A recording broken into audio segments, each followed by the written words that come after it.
What's up guys, Specstar here today with my team builder for week 5 of UNL, and this is my second time recording it because Blag decided that right before the week ended he was going to drop 2 of his Pokemon, and I did prep a little bit early. So I tweaked my team and now I am re-recording the video. I'm going up against Blag, who is a turd mouth. A turd mouth. I want that on the record. Blag is a turd mouth. And his team, the Watermelons.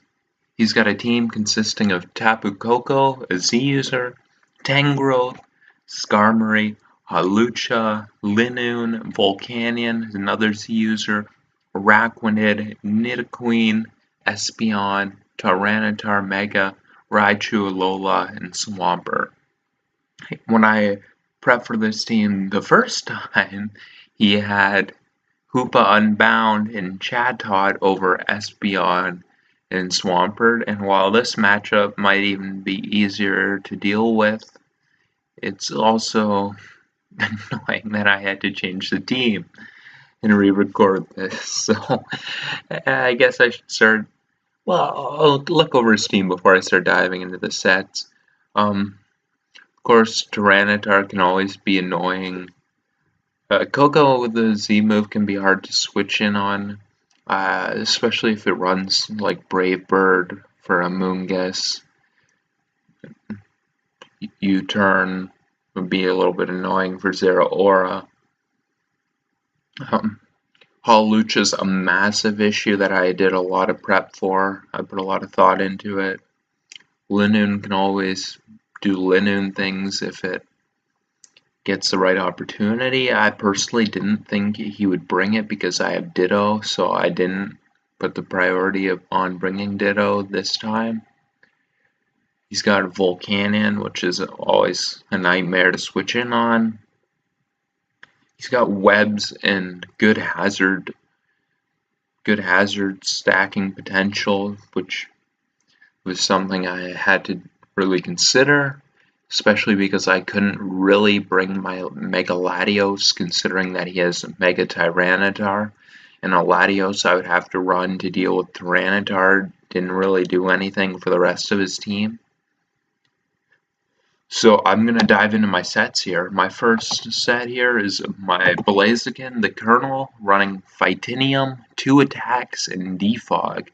And that Defog is there so I don't have all that pressure on Scizor to have to defog away everything. It's basically just there for an emergency in case I need to.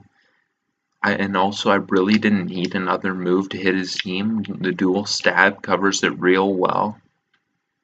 I've got just enough speed to outspeed his Mega Tyranitar. And I've got the Vitinium Z, the all-out pummeling. It hits Volcanion, which is pretty important, and it, of course, also hits Tyranitar without me having to land Focus Blast, which is a move that's super annoying to have to land. Can also help with Swampert if it gets weakened a little bit. So the next Pokemon I'm going to look at is my Greninja. Now, what you see there on the EV spreads is not an error. It has no speed. None. And that is because when I look at his team, I just need this thing to be faster than Nidoqueen and Tyranitar. And without any speed investment, it is. If you look at his Pokemon that are faster than this, he's got his Tapu Koko, which is going to be faster than Greninja regardless. I did pay a lot of mind to potentially bringing Scarf Greninja, but it also does make sense that he would look at maybe a Scarf Koko or just anticipate this, and he can wall a Scarf Greninja a lot easier.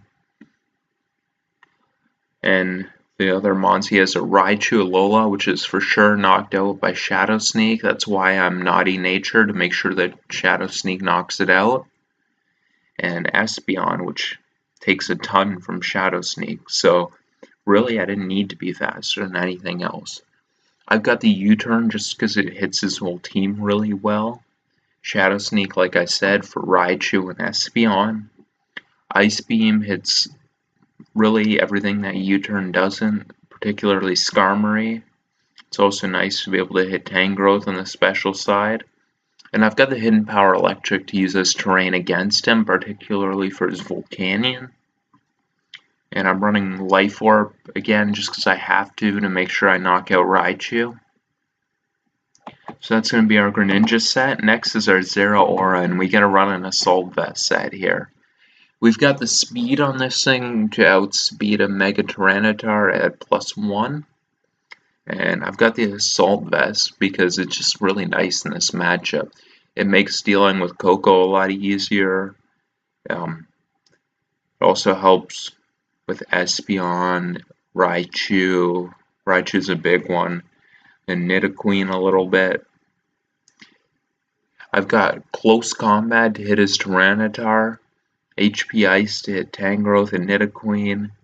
Fold Switch just because it's really nice in this matchup if I can get rid of Nidoqueen. And Grass Knot for Swampert. Now the next mod I'm going to look at here is my Scizor, and this is a little bit of an interesting set.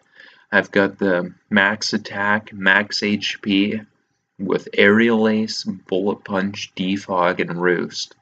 And Defog is just really crucial in this game because of the hazards he has.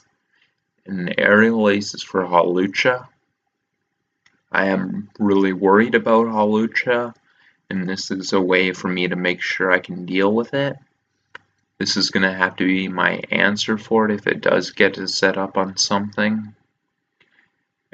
Aerial Ace and Bullet Punch should be able to beat that thing, or at least put it in range of my Greninja Shadow Sneak.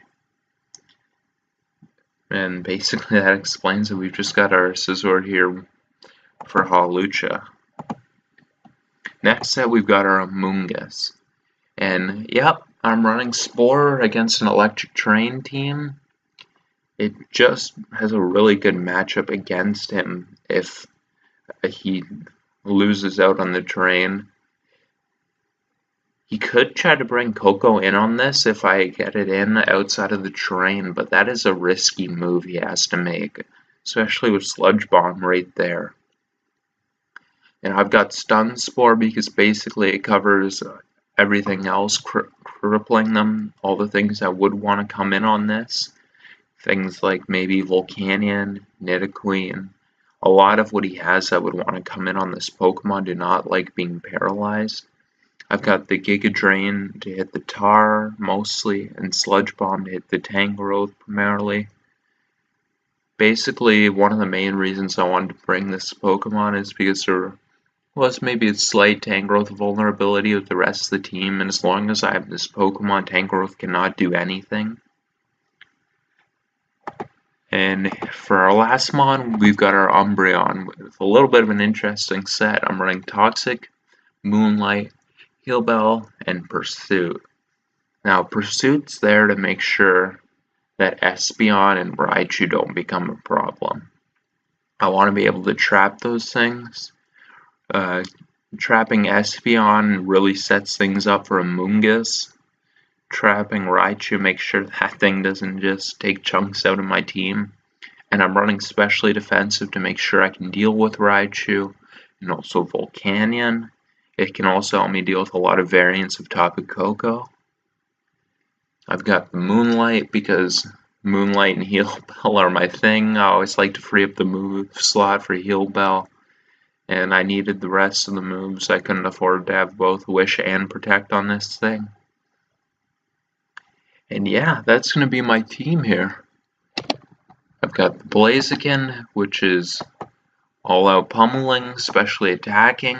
The Greninja, which is no speed, mixed attacking Life Orb. Zeraora, which is Assault Vest. That's my Scizor, which is Aerial Ace, max attack, max HP. My Moonguss, which is physically defensive.